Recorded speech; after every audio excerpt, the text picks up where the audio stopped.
Hallelujah. सुंदर Bible के लिए मैं आपको धन्यवाद देता हूँ, आप सभी बहन भाइयों को।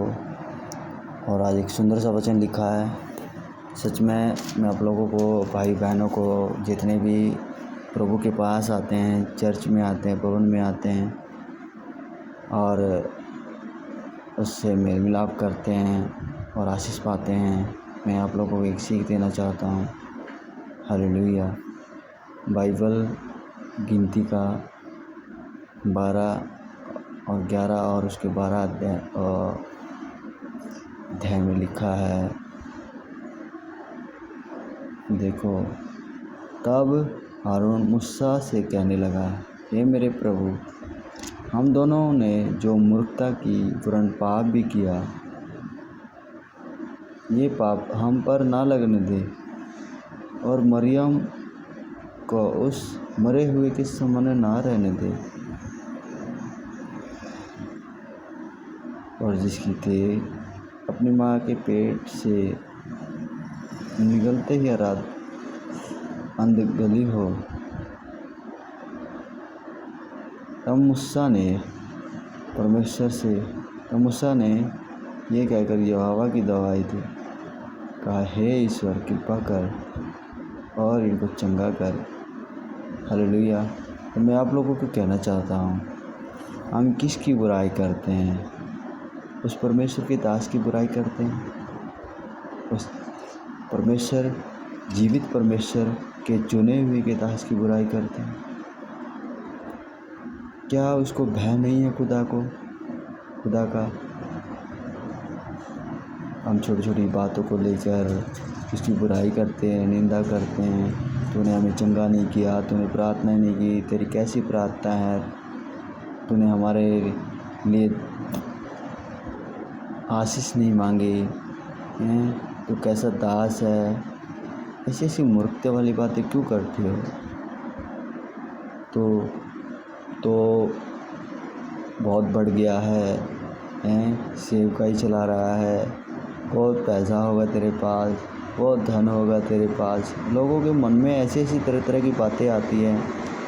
प्रभु में होने के बावजूद भी कहते हैं कि नहीं, हम तेरे पास नहीं आएंगे, हम अपनी अलग चर्च खोलेंगे, अलग भवन तैयार करेंगे, हम अलग ही करेंगे। एक बात मैं आपसे पूछना चाहता हूँ मेरे प्यारे भाई बहनों,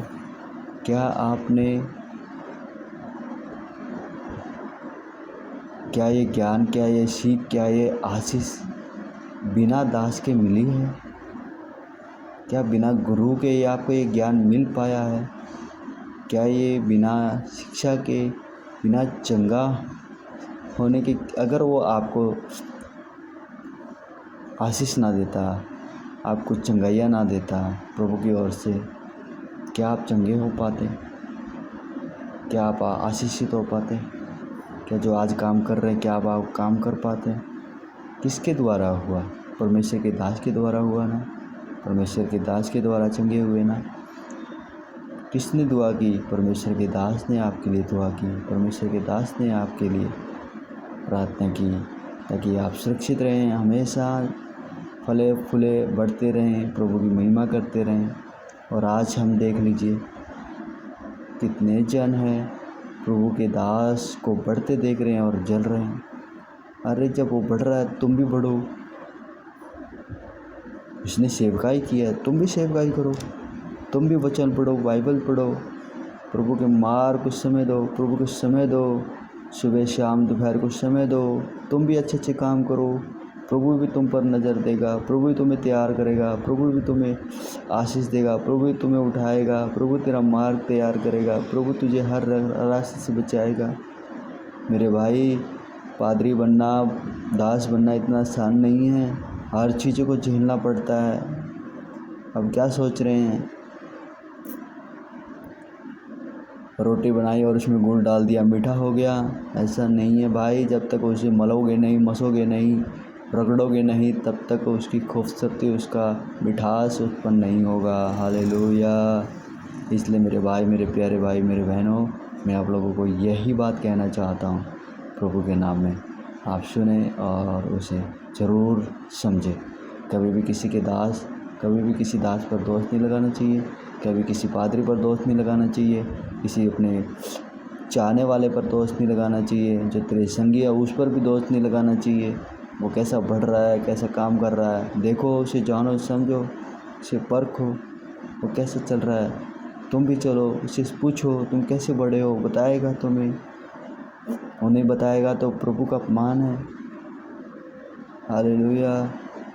मैं आप लोगों को धन्यवाद देता हूँ कि आप लोगों ने इस 11 और 12 के वचन के महत्ता से कुछ समझा, सीखा आपने। हालेलुया। धन्यवाद करता हूँ इस वचन के लिए। प्रभु आप सबको आशीष दे, ब्लेस करे। प्रभु आपके जीवन में बहुत सारी आशीष, खुशी दे। और जिस भाई के जीवन में मेरे खुदा हलचली मची है, खुदा उस सारी हलचली को यीशु मसीह के नाम में नष्ट करता हूँ और इन सब के ऊपर आशीष ठहरने पाए यीशु मसीह के नाम। आमीन।